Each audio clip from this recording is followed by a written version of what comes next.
এখন শুনবেন কেন্দ্রে এনডিএ সরকারের 12 বছর পূর্তিতে একটি বিশেষ আলোচনা, শিল্প, সংস্কৃতি, ভাষা ও ভারতীয় ঐতিহ্যের প্রসারে কেন্দ্র। ইজেডসিসি তথা পূর্বাঞ্চলীয় সংস্কৃতি কেন্দ্রের অধিকর্তা আশিস কুমার গিরি এবং গৌড়ীয় নৃত্য বিশেষজ্ঞ অধ্যাপক ডক্টর মহুয়া মুখার্জির সঙ্গে কথা বলছেন কাশফিন নাহার। 12 বছর হয়ে গেল এনডিএ সরকার আমাদের দেশে শিল্প, সংস্কৃতি ও ভাষার অগ্রযাত্রা নিয়ে আজকে আমাদের আলোচনা। প্রাচীন ঐতিহ্যের সংরক্ষণ, ঐতিহাসিক স্থাপনার পুনরুদ্ধার, লোক সংস্কৃতির প্রসার, শিল্পী ও সংস্কৃতি সেবীদের জাতীয় স্বীকৃতি এবং সম্প্রতি বাংলা ভাষা ধ্রুপদী ভাষার মর্যাদা লাভ, এসবই নতুন করে এখন আলোচনার বিষয় হয়ে উঠেছে। আমাদের সঙ্গে আজকে এই আলোচনায় রয়েছেন ইজেডসিসি বা পূর্বাঞ্চলীয় সংস্কৃতি কেন্দ্রের অধিকর্তা আশিস কুমার গিরি। নমস্কার। নমস্কার। এবং গৌড়ীয় নৃত্য বিশেষজ্ঞ প্রফেসর ডক্টর মহুয়া মুখার্জি। নমস্কার। নমস্কার। আপনাদেরকে দুজনকেই স্বাগত জানাচ্ছি আকাশবাণীর স্টুডিওতে। আশিসদা, প্রথমে আপনাকে জিজ্ঞেস করছি যে ইজেডসিসি তো আমাদের একটা বড় সংস্কৃতির ক্ষেত্র, তো ইজেডসিসি কিভাবে কাজ করছে পূর্বাঞ্চলে, সেটা দিয়ে যদি শুরু করি। পূর্বাঞ্চল সংস্কৃতি কেন্দ্র ভারত সরকারের সংস্কৃতি মন্ত্রকের অধীন পূর্ব ভারত এবং উত্তর পূর্ব ভারতের 9টি রাজ্য নিয়ে কাজ করে। আপনি প্রথমেই যেটা শুরু করলেন, ভারতবর্ষের যশস্বী প্রধানমন্ত্রী মাননীয় শ্রী নরেন্দ্র মোদীর নেতৃত্বে গত 12 বছর আগে যে সরকারের শুরু হয়েছিল এনডিএ সরকার, সেই সরকারের ঘোষিত নীতি যে 2047 সালের মধ্যে ভারতবর্ষ বিকশিত ভারতবর্ষে পরিণত হবে। মাথায় রাখতে হবে যে কোনো দেশের বিকশিত হওয়ার ক্ষেত্রে দুটো শক্তি অত্যন্ত জরুরি। 1 নম্বর শক্তি হচ্ছে তার হার্ড পাওয়ারের মধ্যে পড়ে আপনার সামরিক শক্তি, অর্থনৈতিক শক্তি। আরেকটি হচ্ছে সফট পাওয়ার, সেই সফট পাওয়ারের মধ্যে পড়ে তার সাংস্কৃতিক ঐতিহ্য, কালচারাল হেরিটেজ। আমাদের সরকার ঘোষণা করেছে 2030 সালের মধ্যে ভারতবর্ষ পৃথিবীর অন্যতম সাংস্কৃতিক হাব হিসেবে পরিণত হবে। একদম। আমরা যদি পৃথিবীর সাংস্কৃতিক হাব না হতে পারি, তাহলে আমাদের অর্থনৈতিক বিকাশ, সামরিক বিকাশ যতই বড় হোক না কেন, সারা পৃথিবীর ক্ষেত্রে বিশ্বগুরুতে পরিণত হতে পারবো না। কারণ যে কোনো দেশের অর্থনীতি এবং সামরিক শক্তি যদি তার স্ট্রাকচার হয়, তার সুপারস্ট্রাকচার হচ্ছে কালচার। এই উদ্দেশ্যকে সামনে রেখে ভারত সরকারের সংস্কৃতি মন্ত্রকের অধীন অন্যতম যে সংস্থা, তা হচ্ছে সমস্ত সাংস্কৃতিক কেন্দ্র বা জোনাল কালচারাল সেন্টার। সমগ্র ভারতবর্ষে 7টি জোনাল কালচারাল সেন্টার আছে। আমাদের পূর্বাঞ্চলীয় লোকসংস্কৃতি বা আদিবাসী সংস্কৃতি বিকাশের জন্য পূর্বাঞ্চল সংস্কৃতি কেন্দ্র, যার মূল অবস্থান কলকাতায়, পশ্চিমবঙ্গ কেন্দ্রিক, এবং মাননীয় রাজ্যপাল তার চেয়ারপারসন। আমাদেরকে নির্দিষ্টভাবে এই সরকারের পক্ষ থেকে বলে দেওয়া হয়েছে যে প্রান্তিক স্তরের মানুষ, প্রান্তিক স্তরের শিল্পী, লোকশিল্পী, আদিবাসী শিল্পী, লোকশিল্প, আদিবাসী শিল্প, সেই সঙ্গে যারা কারিগর আছেন, তাদের সঙ্গে মেলবন্ধন ঘটিয়ে পূর্ব ভারত এবং উত্তর পূর্ব ভারত, যেরকম আসাম, বিহার, ঝাড়খণ্ড, ওড়িশা, পশ্চিমবঙ্গ, মণিপুর, ত্রিপুরা, সিকিম এবং আন্দামান নিকোবর দ্বীপপুঞ্জে এই সাংস্কৃতিক বিকাশের কাজ করতে হবে। একই সঙ্গে আমাদের সংস্কৃতি মন্ত্রকের অধীন সঙ্গীত Natak academy, national school of drama, এরা যারা রয়েছেন, সিসিআরটি, তাদেরকেও দায়িত্ব দেওয়া হয়েছে যে শাস্ত্রীয় সঙ্গীত, শাস্ত্রীয় নৃত্য, নাটক, সাহিত্য একাডেমিকে বলা হয়েছে যে সাহিত্যের ক্ষেত্রে ভাষা এবং সাহিত্যের বিকাশের জন্য কাজ করতে হবে। সম্প্রতি আমাদের কেন্দ্রীয় সংস্কৃতি মন্ত্রী মাননীয় শ্রী গজেন্দ্র সিং শেখাওয়াতজির নেতৃত্বে একটি জ্ঞান ভারত মিশন বলে একটি মিশন তৈরি হয়েছে, যেখানে এশিয়াটিক সোসাইটি আছে। এশিয়াটিক সোসাইটিও মিনিস্ট্রি অফ কালচারের আন্ডারে। এশিয়াটিক সোসাইটি এবং national library, Raja Rammohan library foundation, ম্যাকাইয়াস, Maulana Abul Kalam institute of Asian studies, এদের নেতৃত্বে ভারতবর্ষের বিভিন্ন প্রান্তে যে সমস্ত পুঁথি পাওয়া যায়, ধরুন কিছু লোকনাট্যের পুঁথি, লোকসাহিত্যের পুঁথি, বা ধরুন আমাদের প্রাচীন জ্ঞান পরম্পরার পুঁথি, সেগুলো বহু মানুষ তারা তাদের সংগ্রহে, ব্যক্তিগত সংগ্রহে বা বাড়িতে রেখে দিয়েছিলেন। ভারত সরকার ঠিক করেছে সেই সমস্ত পুঁথিকে সংগ্রহ করে তাকে সংরক্ষিত করা, ডিজিটাইজড করা, এবং আপনি জানলে অবাক হবেন, ইতিমধ্যে সারা ভারতবর্ষ থেকে এই জ্ঞান ভারতম মিশনের প্রায় 90 লক্ষ পুঁথি সংগ্রহ করা হয়েছে। বাপরে। এর উদ্দেশ্য কি? উদ্দেশ্য কিছুই না, আমাদের যে গর্বিত পরম্পরা ছিল, জ্ঞান, সংস্কৃতি, শিক্ষা, সাহিত্য, বিজ্ঞান, চিকিৎসা ইত্যাদির যে পরম্পরা এবং গর্বিত পরম্পরা, বেদ বেদান্ত থেকে শুরু করে আজকের যুগ পর্যন্ত, সেগুলোকে সংরক্ষণ করা এবং মানুষের কাছে পৌঁছে দেওয়া যে ভারতের উত্তরাধিকার কত গর্বের, সেই জন্য জ্ঞান ভারত মিশন করা হয়েছে। একই সঙ্গে আপনারা সবাই জানেন যে মাননীয় প্রধানমন্ত্রীর উদ্যোগে বিভিন্ন জায়গায়, বিশেষত NGMA অর্থাৎ national gallery for modern art, এটিও ভারত সরকারের সংস্কৃতি মন্ত্রকের অধীন, এবং IGNCA Indira Gandhi national centre for art, তাদের উদ্যোগে যেটা করা হয়েছে, বিভিন্ন জায়গা থেকে, কোথাও অন্য সময়ে কোনো বিদেশি শাসকরা তারা মূর্তিগুলোকে লুট করে নিয়ে গেছিলেন, কখনো কোনো অতি মূল্যবান কোনো মূর্তি সেগুলো কারো সংগ্রহে ছিল, সেগুলোকে নিয়ে এসে এক জায়গায় নানানভাবে মিউজিয়াম তৈরি করা হচ্ছে। সেই মিউজিয়ামে আজ পর্যন্ত প্রায় 12,000-এরও বেশি দুর্লভ মূর্তি ভারত সরকারের সংস্কৃতি মন্ত্রক উদ্ধার করতে পেরেছে, মানে ফিরিয়ে নিয়ে আসতে পেরেছে। একদম। এটা তো আমরা দেখছিও যে প্রধানমন্ত্রী এর বিশাল উদ্যোগ নিয়েছে, এটা আমরা দেখছিও। গত 12 বছরে এই এনডিএ সরকারের আমলে ভারতের শিল্প, সংস্কৃতি ও ঐতিহ্য সংরক্ষণের ক্ষেত্রে সবচেয়ে বড় পরিবর্তন বা সাফল্য কি বলে মনে করেন? মহুয়াদি, আপনার কাছে জানতে চাইব। আশিসবাবু একটা বড় ক্যানভাস নিয়ে সুন্দর আলোচনা করলেন। আমি দেখতে পেয়েছি যেমন IGNCA তার একটা বিরাট কর্মোদ্যোগ, আমাদের একাধিকবার আমাকে নিয়ে ওখানে অনুষ্ঠান, লেকচার, ডেমনস্ট্রেশন এবং প্রাচীন শাস্ত্রীয় নৃত্যকলা সম্পদকে রক্ষা করার জন্যে গৌড়ীয় নিয়ে একাধিকবার। তার পাশাপাশি প্রচুর ক্লাস নিতে হয়েছে ওখানে আমায় গিয়ে, শ্রী চৈতন্য মহাপ্রভুর ওপরে, হ্যাঁ, নবরসের ওপরে, নানা ধরনের। তার ফলে আমি বুঝতে পারছি এটা কিন্তু আগে এরকমভাবে এতটা দেখিনি। হ্যাঁ, আমি তো বহু আগে থেকেই IGNCA-তে বারে বারে গেছি, লেকচার দিয়েছি, কিন্তু এখন এই রিসেন্টলি একটা বিশাল পরিবর্তন দেখেছি। তারপরে CCRT, আশিসবাবু বললেন ঠিক কথাই, CCRT টিচার্স ওরিয়েন্টেশন কোর্সে মানে আমি একাধিকবার মানে এরম হয়েছে, একবারই দিতে হয়, সেই একই টেনিওরে আমাকে ওরা রিকোয়েস্ট করে দ্বিতীয়বার গিয়ে লেকচার ডেমনস্ট্রেশন দিতে হয়েছে। তো তার ফলে আমি বুঝতে পারছি যে যেমন আর কি সুন্দর নাম ওদের, যে স্টেজটা ভরতনাট্যশাস্ত্র কেন্দ্র, তারপর ভবভূতি কেন্দ্র, আমি তো অবাক, মানে এই নামগুলো কিন্তু আগে দেখিনি, আগেও তো লেকচার দিয়েছি।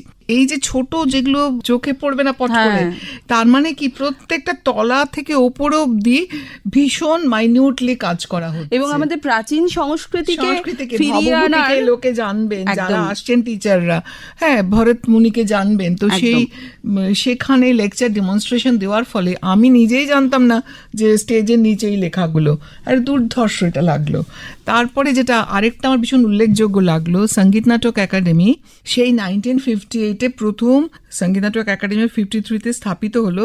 58 ওরা ন্যাশনাল সেমিনার করেছিলেন, তখন সবে আত্মপ্রকাশ করেছে, 4টে নাচ করা কুড়িয়ে বাড়ি এনে করিয়েছিলেন, হ্যাঁ, ভরতনাট্যম, কথাকলি, কথক আর মণিপুরি।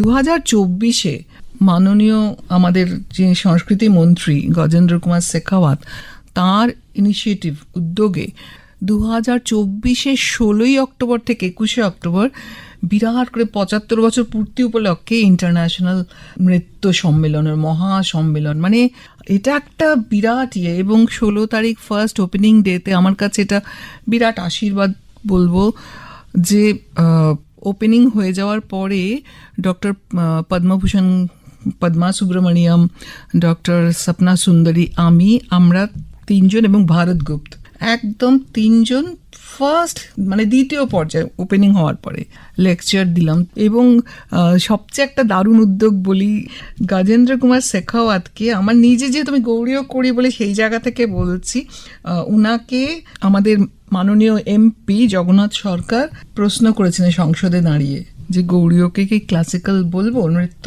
উনি কি সুন্দর উত্তর দিয়েছেন, বলছেন government of India does not কনফার classical status on any dance form. কোনো নাচকে আমরা ক্লাসিক্যাল বলি না মিনিস্ট্রি অফ কালচার থেকে। তো Sangeet Natak Akademi autonomous body under the ministry of culture preserves, promotes and documents India's diverse performing arts including music, dance, drama and folk and tribal tradition including Gaudiya Nritya. এটা একটা বিরাট পদক্ষেপ। তো ট্রেডিশনাল আর ফোক অ্যান্ড ট্রাইবাল এই বছরের দারুণ উদ্যোগ, সেলফ নমিনেশন। তার ফলে কি হচ্ছে, আমি যেহেতু মানে পরনির্ভরতা থাকলো না, এবং সেটাকে দুটোকে মান্যতা দিচ্ছে। যদি পরনির্ভরতা হয়েও পাঠানো যায় সেটাকেও মান্যতা পাচ্ছে, যে সেলফ নমিনেট করছে নিজেকে আর যেটা অন্যও করছে দুটোই মান্যতা পাবে। আরেকটা দারুণ জিনিস, পুরনো ফর্ম যেটা হারিয়ে গেছে একেবারে, সেইগুলো রিভাইভাল জন্যে সাপোর্ট করবে, ডকুমেন্টারি করবে, সব কিছু করবে।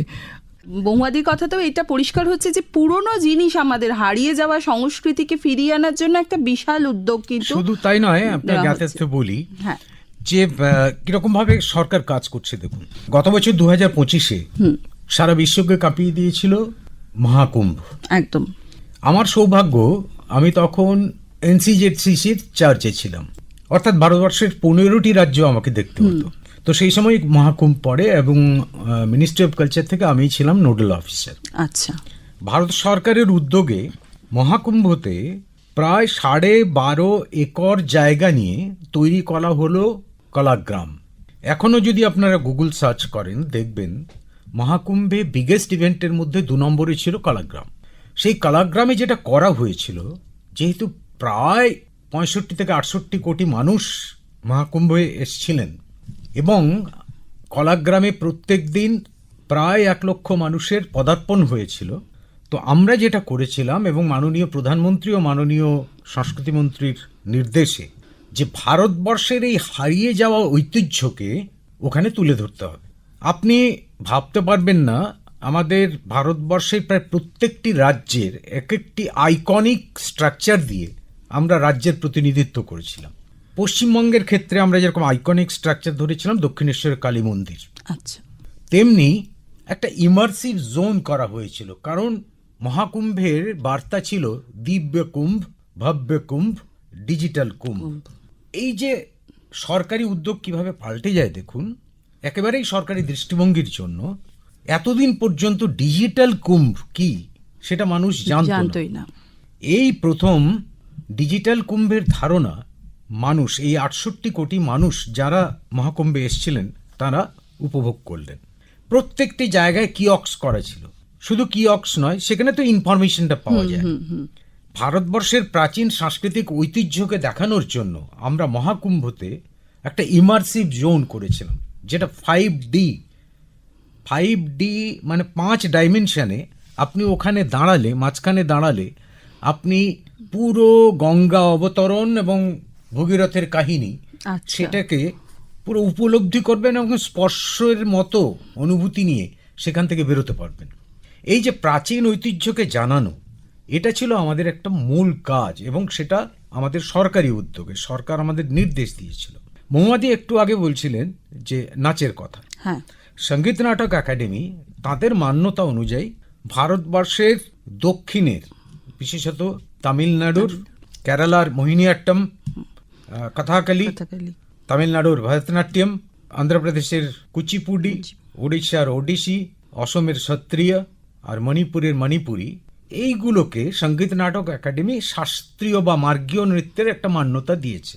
আমরা অসরকারিভাবে বা বেসরকারিভাবে বহুদিন থেকে মহুয়াদির নেতৃত্বে গৌড়ীয়কে শাস্ত্রীয় নৃত্যের মর্যাদা দেওয়া হোক, এটা সঙ্গীত নাটক একাডেমির কাছে একটা দাবি জানাচ্ছিলাম। ওটাকে আমরা আশা করছি আগামী কিছুদিনের মধ্যেই শাস্ত্রীয় নৃত্যের মর্যাদা পাবে। শুধু তাই নয়, পশ্চিমবঙ্গের ক্ষেত্রে যেরকম পূর্বাঞ্চল সংস্কৃতি কেন্দ্র দাবি করেছে, আমাদের উপাসনা বাদ্য হচ্ছে শ্রীখোল। শ্রীখোল তার তাল বিভাজন যদি আপনি করেন, যে কোনো শাস্ত্রীয় বাদ্যযন্ত্রের তুলনায় তা কোনো অংশেই কম নয়। কিন্তু শ্রীখোলকে এখনো ওই সহযোগী বাদ্য হিসেবে দেখানো হয়। সেটা আমরা দাবি করেছি মন্ত্রীর কাছে যে এটিকে নবরত্ন বাদ্যযন্ত্র হিসেবে স্বীকৃতি দেওয়া হোক।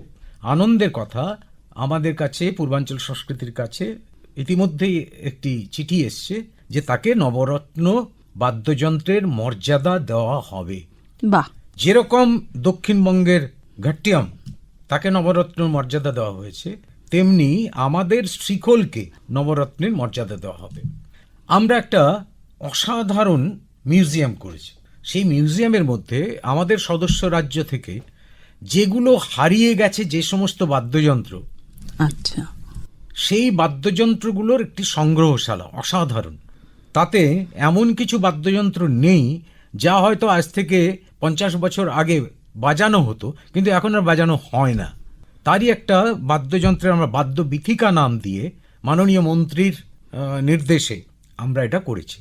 একইভাবে সংস্কৃতির ক্ষেত্রে আমাদের ধরুন পশ্চিমবঙ্গের একটি ঐতিহ্যবাহী সাংস্কৃতিক ধারা, সেটি হচ্ছে ধ্রুপদ সঙ্গীত। সেটা কোথাকার?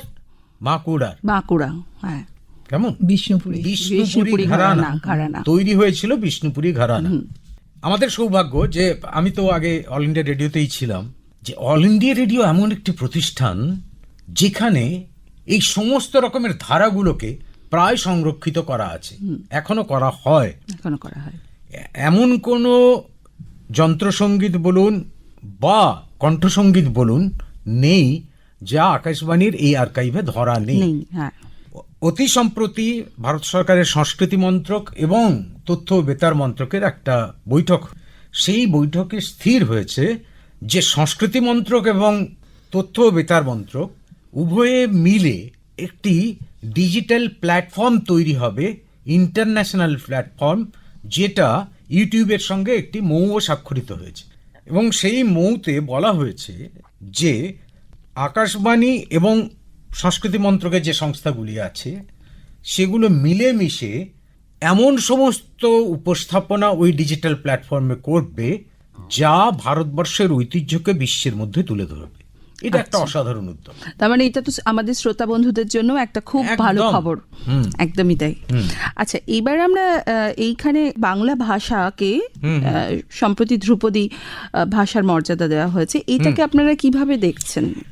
ভাষা যে কোনো মানুষের জাতিগত ঐতিহ্যের একটা অন্যতম মাধ্যম, প্রকাশের মাধ্যম। এবং শুধু প্রকাশ বললেই হবে না, আমরা যে ভাষা দিয়ে শুধুমাত্র কথা বলি তা তো নয়, ভাব প্রকাশ করি তা তো নয়। আমাদের সাহিত্য, আমাদের সংস্কৃতি, আমাদের লোক ঐতিহ্য, আমাদের পরম্পরা সবটাই ভাষার উপরে নির্ভরশীল। এখন তামিল, তেলেগু, কন্নড়া, মালায়ালাম এই ভাষাগুলো শাস্ত্রীয় মর্যাদা আগের থেকেই পেয়েছে। বাংলা কেন এতদিন পায়নি সেটা একটা প্রশ্ন। একদম। তার নির্দিষ্ট একটা পদ্ধতি আছে, রাজ্য সরকার এবং কেন্দ্র সরকার উভয়ে মিলে সেই পদ্ধতিগত পরিক্রমা শেষ করলে তবে ভাষাকে তার স্বীকৃতি দেওয়া হয়। তামিল, তেলেগু, ওড়িয়া, কন্নড়া, মালায়ালামের মতো আজকে বাংলা ভাষা ধ্রুপদী ভাষার স্বীকৃতি পেয়েছে, এটা আমাদের অত্যন্ত গর্বের এবং আনন্দের। কারণ যে ভাষায় প্রথম নোবেল সাহিত্য, যে ভাষায় এত মর্যাদা সম্পন্ন গভীর সাহিত্য আছে, যে ভাষায় বৈষ্ণব পদাবলীর মতো পদাবলী রচিত হয়েছে, যে ভাষায় নাটক এত সারা ভারতবর্ষের মধ্যে প্রায় ঋদ্ধ বাংলা ভাষার নাটক, যে ভাষার পুনরুৎপাদন ক্ষমতা এত বেশি, যে ভাষায় প্রায় ভারতবর্ষে 10 কোটিরও বেশি মানুষ কথা বলেন, যে ভাষাকে ইউনেস্কো পৃথিবীর মধুরতম ভাষা হিসেবে স্বীকৃতি দিয়েছে, সেই ভাষা ভারতবর্ষের ক্ষেত্রে কেন শাস্ত্রীয় ভাষার মর্যাদা পাবে না? তাহলে এই যে মার্গীয় বা শাস্ত্রীয় যাই বলুন না কেন, এই যে ভাষার মর্যাদা পেল, এতে উপকারটা কি হলো? তাতে কি ভাষার কিছু এলো গেল? অবশ্যই এলো গেল। কারণ আপনারা জানেন যেগুলো ক্লাসিক্যাল ল্যাঙ্গুয়েজ হিসেবে স্বীকৃতি পেয়েছে, এই সরকার, এনডিএ সরকার আসার পর থেকে তারা একটি সিদ্ধান্ত নিয়েছেন যে আপাতত স্কুল কলেজে এই ভাষাগুলির বিকাশের জন্য নতুন পাঠ্যক্রম তৈরি হবে। নিউ এডুকেশন পলিসিতে এই ভাষাগুলোকে গুরুত্ব দিয়ে তার উপর পাঠ্যক্রম তৈরি করে ছাত্রছাত্রী যারা পঠন পাঠন করতে পারে তার ব্যবস্থা করা হচ্ছে। 1, 2 নম্বর, এই ভাষায় যাতে সর্বভারতীয় পরীক্ষা দেওয়া যায়, ইউজিসির কাছে একটি প্রস্তাব গেছে এবং খুব সম্প্রতি আপনারা দেখবেন এটি ইমপ্লিমেন্টেড হচ্ছে। সেটা যে নিজস্ব এই মার্গীয় ভাষা বা শাস্ত্রীয় ভাষার মাধ্যমে যদি কোনো ছাত্রছাত্রী হায়ার এডুকেশন নিতে চায় এবং গবেষণা করতে চায়, পিএইচডি করতে চায়, তাহলে সর্বভারতীয় ক্ষেত্রে বাংলায় তো বাংলায় পিএইচডি করা যেতই, কিন্তু সর্বভারতীয় ক্ষেত্রেও সেই ক্ষেত্রেও রাস্তাটা খুলে যাচ্ছে। সেই রাস্তাটা খুলে যাচ্ছে। মহুয়াদির থেকেও জানতে চাইবো যে আপনার কি মনে হয়? আজকে আশিস বাবুর কাছে জানলাম, এটা দারুণ লাগলো যে সর্বভারতীয় ক্ষেত্রে সব রাজ্য থেকে বাংলাতেও পিএইচডি থিসিস সাবমিট আজকে করতে যদি কেউ পারবে। জেএনইউতে যদি কেউ পিএইচডি সাবমিট করতে সেই চায়, তো সে কিন্তু বাংলায় করতে পারবে। আজকে সারা পৃথিবীতে বাংলা দিয়ে জাতীয় সঙ্গীত একদম। একমাত্র এই দুটো রাষ্ট্রে, প্লাস ধরুন শ্রীলঙ্কা, তিনটে রাষ্ট্র, তিনি এখানে ছিলেন, তাই সেই আদলে উনি আবার ওটাকে প্রস্তুত করেছেন। ভারত সরকার, মাননীয় প্রধানমন্ত্রী, এডুকেশন মিনিস্টার, সবার কাছে আমরা কৃতজ্ঞ যে দেরিতে হলেও হয়েছে জিনিসটি। আমাদের এখানে বাংলা মিডিয়াম স্কুলগুলো আশা করি ইম্পেটাস পাবে। আচ্ছা, আমাদের এখান থেকে বিগত কয়েক বছর ধরে পদ্মশ্রী, পদ্মভূষণ মানে পদ্ম সম্মানে সম্মানিত হওয়ার সংখ্যা কিন্তু প্রচুর বেড়েছে। এইটাকে আপনারা কিভাবে এটা দেখছেন? শুধু বাড়া নয়, আপনি লক্ষ্য করবেন এই এনডিএ সরকার মাননীয় প্রধানমন্ত্রী নরেন্দ্র মোদীর নেতৃত্বে গত 12 বছর যে অভিনব কাজ করেছে এই পুরস্কারগুলোর ক্ষেত্রে, আপনি ভাবতে পারেন বড় লোকের বিটিলো তার যিনি রচয়িতা, তিনি পদ্মশ্রী পাবেন? কেউ কল্পনা করতে পেরেছিল? অসম্ভব। একদম। কোথায় যিনি ওই উত্তরবঙ্গের হারিয়ে যাওয়া একটি ভাষা নিয়ে কাজ করছেন, তাকে পদ্মশ্রী দেওয়া হবে? এই পদ্মশ্রী, পদ্মভূষণ বা অন্যান্য যেগুলো রাষ্ট্রীয় সম্মান আছে, নাগরিক সম্মান, যেগুলো অসামরিক প্রধান সম্মান, সেগুলো এতদিন পর্যন্ত কি হতো, সমাজের এলিট শ্রেণীর মানুষ যারা, তাদের যে পাওয়ার যোগ্যতা নেই তা আমি বলছি না, অবশ্যই যোগ্যতা আছে। কিন্তু প্রান্তিক মানুষও পেতে পারেন। কিন্তু প্রান্তিক মানুষও যে পেতে পারেন, এই ধারণাটা এই 12 বছরে এই সরকার প্রতিষ্ঠিত করতে পেরেছে। একদম। যার জন্য কোনো একেবারে প্রান্তিক স্তরে যিনি সাঁওতালি ভাষার চর্চা করেন, যিনি অলচিকিতে লেখেন, যিনি একেবারেই ছৌ নাচের চর্চা করেন, যিনি বড় লোকের বিটিলো গান লেখেন, তিনি পদ্মশ্রী পাচ্ছেন। যিনি পটচিত্র করছেন, একদম মসলিনের কাজ করছেন, এবারই পাচ্ছেন, এরকম মসলিনের কাজ করছেন তারাও। এটাই হচ্ছে মানে এই সরকারের একটা বিশেষ বৈশিষ্ট্য। এবং বর্তমান আমাদের পশ্চিমবঙ্গের সরকার এবং কেন্দ্র সরকার, তারা ইতিমধ্যে মাননীয় রাজ্যপালের নেতৃত্বে পশ্চিমবঙ্গকে সারা ভারতবর্ষের সাংস্কৃতিক রাজধানী যেটা আগে ছিল, সেই গৌরবকে পুনরুদ্ধার করার জন্য ইতিমধ্যে একটি পরিকল্পনা নেওয়া হয়। আমাদের এখানে যে সতীপীঠগুলো আছে এবং সিদ্ধপীঠ আছে, এই শাক্ত ধর্মকে কেন্দ্র করে যে গান, নাচ, যেরকম আপনি কালী কীর্তনের নাম শুনেছেন, কীর্তনের একটা কালী কীর্তন বলে একটা কীর্তন আছে। বাংলার বাউলরা দুভাবে বিভক্ত, একটা হচ্ছে বৈষ্ণবীয় বাউল, আর একটা হচ্ছে শাক্ত বাউল। বীরভূম এবং তৎসংলগ্ন অঞ্চলের যে বাউল, তারা বেশিরভাগ প্রভাবিত ওই শাক্ত ধর্ম দিয়ে। আর বৈষ্ণব বাউলরা যখন একতারা হাতে গান পরিবেশন করেন, তখন তারা ঘুরে ঘুরে শান্তভাবে পরিবেশন করেন। এই যে সাংস্কৃতিক ঐতিহ্য, এটিকে এই করিডোর গঠনের মাধ্যমে সেখানে যেরকম ধর্মীয় উপাসনা হবে, এই বর্তমান পশ্চিমবঙ্গ সরকার এবং কেন্দ্র সরকার, সেই অর্থে বলতে গেলে ডাবল ইঞ্জিন সরকার, তারা করছেন এই শাক্ত করিডোর তৈরি করা। একইভাবে গঙ্গার একটা নিজস্ব সংস্কৃতি আছে। বাংলা সংস্কৃতির শুধু নয়, সারা ভারতীয় সংস্কৃতির মাতৃকা হচ্ছেন গঙ্গা। পর্যটনের ক্ষেত্র, সেগুলোকে একটা করিডোর তৈরি করার চেষ্টা হচ্ছে, যে গঙ্গা করিডোর, গঙ্গা সংস্কৃতি যাত্রা, যেটা হয়তো শুরু হতে পারে মুর্শিদাবাদ থেকে, মুর্শিদাবাদের জলঙ্গি থেকে শুরু হলো, শেষ হবে গঙ্গাসাগরে। আচ্ছা। এবং ইতিমধ্যে আমরা পূর্বাঞ্চল সংস্কৃতি কেন্দ্র, ভারত সরকারের সংস্কৃতি মন্ত্রকের নির্দেশে প্রায় 8টি গঙ্গা সংস্কৃতি যাত্রা উৎসব পালিত করেছি প্রাথমিকভাবে। হ্যাঁ, তো এই জায়গাটা শুনে আমি ভীষণ ভরসা পেলাম। এখানে আমরা পুনরুদ্ধার করতে পারবো, আবার ফিরে পাবো সেই জায়গাটাতে, আমরা আবার যাব। আজকে ধরুন প্রবন্ধ গীতি থেকে ধ্রুপদ তৈরি হয়েছে, প্রবন্ধ গীতি থেকে কীর্তন তৈরি হয়েছে। কীর্তনেরও তো 6টা ঘর আনা, কিন্তু তারা তো স্বীকৃতি পেল না।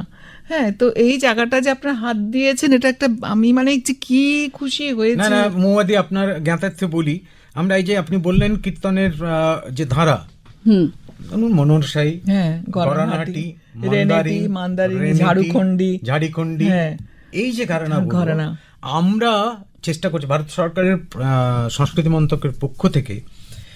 এখন যে কীর্তনটি গাওয়া হয় সেটা মূলত মনোরসাই পদ ছাড়া আর কিছু গাওয়া হয় না, আর সবকটি প্রায় হারিয়ে গেছে।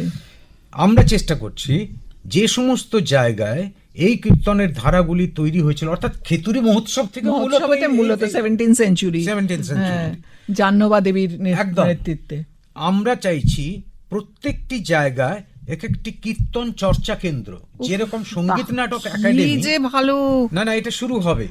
সঙ্গীত নাটক একাডেমি ইতিমধ্যে পশ্চিমবঙ্গ ধলভূম, সিংভূম এবং মানভূম জেলায় এই যে 3 ধরনের ছৌ, এটা চর্চার জন্য সঙ্গীত নাটক একাডেমি ছৌ চর্চা কেন্দ্র শুরু করেছে। আমাদের এই সংস্কৃতি, ভাষা বা শিল্প নিয়ে কলকাতায় বসে এবং আকাশবাণীর স্টুডিওতে বসে যে আলোচনা, সে আলোচনা অ্যাকচুয়ালি শেষ হওয়ার নয়, কিন্তু আমাদের যেহেতু সময় সীমিত, কিছু করার নেই। না, একটি সংযোজন, গত 2025-এ সারা পৃথিবীর থেকে জাপানের ওসাকাতে ওয়ার্ল্ড এক্সপো হয়েছিল। প্রায় 3.5 মাস ধরে জাপানের ওসাকাতে ওয়ার্ল্ড এক্সপো হয়েছিল। ভারতবর্ষ থেকে 25 জন শিল্পী, 25টি আর্ট ফর্মের শিল্পীকে আমি নিয়ে গেছিলাম সঙ্গে। আচ্ছা, আমরা 22শে সেপ্টেম্বর থেকে 2রা অক্টোবর পর্যন্ত ওয়ার্ল্ড এক্সপোতে ভারতীয় সংস্কৃতির উপস্থাপনা করি। শেষ দিন যখন 2রা অক্টোবর গান্ধী বার্থডে ছিল, ওয়ার্ল্ড এক্সপো অথরিটি বললেন যে আমাদের যে মূল সভাঘর আছে সেখানে আপনারা সকাল 8টা থেকে রাত 8টা অবধি ভারতীয় সংস্কৃতির উপস্থাপনা করবেন। যখন 8:10 তখন আমি জাস্ট বলছি যে আমরা শেষ করব, ওখানে সব হাই ডিগনিটারিজরা ছিলেন, হাই কাউন্সিল ছিলেন, অন্যান্য বড় অফিসাররাও ছিলেন।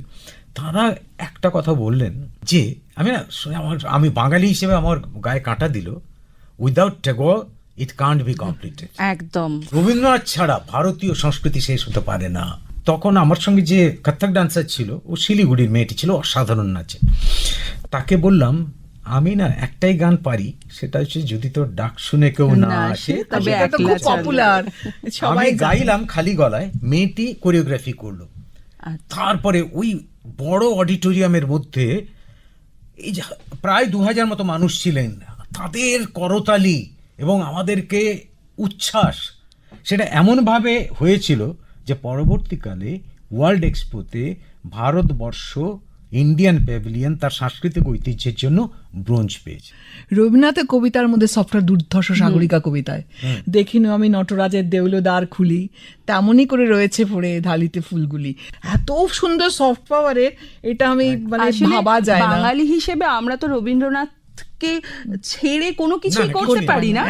আবার একদম আশিসদা শুরুতেই বলেছিলেন যে একটি জাতির উন্নয়ন শুধু অর্থনীতি বা প্রযুক্তির অগ্রগতিতে নয়, তার শিল্প, সংস্কৃতি, ভাষা ও ঐতিহ্যের বিকাশে প্রতিফলিত হয়। তো আমরা আশিসদার থেকে বহু কিছু জানলাম যে সাংস্কৃতিক রাজধানী হিসেবে কলকাতা আবার যাতে তার মর্যাদা ফিরে পাই, সেই আশা রেখে আমাদের এই আলোচনা আজকে শেষ করব। যদি ভবিষ্যতে আবার সুযোগ পাই, আবার আমরা আপনাদের সঙ্গে এই আলোচনা করব, কারণ আমরা এবং আকাশবাণীর প্রতিটি শ্রোতা বন্ধু আজকে নিশ্চয়ই এই আলোচনা শুনে ভীষণভাবে সমৃদ্ধ হলেন। আপনাদের ধন্যবাদ। নমস্কার। নমস্কার। নমস্কার। শুনলেন কেন্দ্রে এনডিএ সরকারের 12 বছর পূর্তিতে বিশেষ আলোচনা, শিল্প, সংস্কৃতি, ভাষা ও ভারতীয় ঐতিহ্যের প্রসারে কেন্দ্র। ইজেডসিসি তথা পূর্বাঞ্চলীয় সংস্কৃতি কেন্দ্রের অধিকর্তা আশিস কুমার গিরি এবং গৌড়ীয় নৃত্য বিশেষজ্ঞ অধ্যাপক ডক্টর মহুয়া মুখার্জির সঙ্গে কথা বললেন কাশফিন নাহার।